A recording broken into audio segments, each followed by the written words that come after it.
Dr. D. Hi, kids. We need to learn more about cells and how they operate. Can you help us? Sure.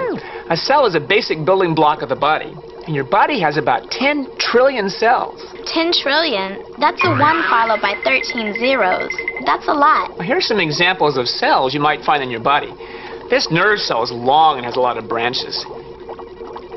It's very different from this white blood cell. What do they both have in common? Well, it looks like they all have that thing in the middle. That thing in the middle is called the nucleus. They also have a membrane which holds the cells together. And this semi-fluid region inside of each cell is called the cytoplasm. That's cool. Over there you have what looks like a lot of cells together. What's that called? Cells of the same structure and function that are grouped together are called tissue, like this muscle tissue, or like this tissue, which is the outer layer of the skin.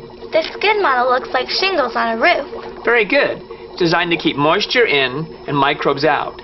Now, when you combine various tissues together, you get an organ. You mean like a heart or the lung? Exactly.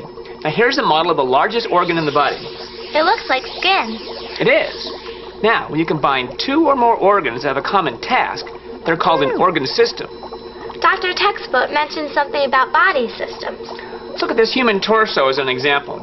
This is the digestive system. It starts with the teeth, the tongue and salivary glands, then the esophagus, then the stomach and the intestines. They all work together to digest food. The body is very complex. Yes, it is. It's amazing how the systems work together for the good of the body. The body works really hard to keep itself in homeostasis. Wait a minute, Dr. D. That's a big word. Okay. Homeostasis means keeping the body's internal environment, like its temperature, fairly constant. It has what are called feedback controls that act to reverse any changes. It's like a thermostat. Let me show you how a thermostat works. When I heat up this bimetal strip, it bends upward.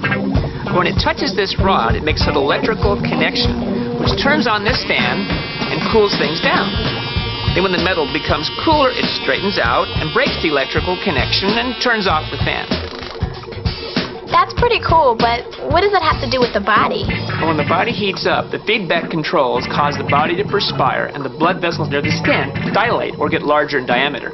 When the perspiration evaporates, it cools the body. And the increased blood flow to the larger vessels also releases more heat.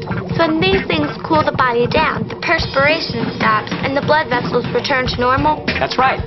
So are different body systems affected differently? Yes, some systems like the digestive and the respiratory systems are more susceptible to infection. Do you know why? I guess we all have to eat and breathe, and viruses and bacteria can get into the food that we eat and the air that we breathe. That's right. Thanks, Dr. D, but we still need to learn more about how cells are infected. I thought you might. When you take your petri dishes to Mr. Frank at TCC this afternoon, you can also ask him about infection. Great. Thanks, Dr. D. You're welcome. Let me know what you find out.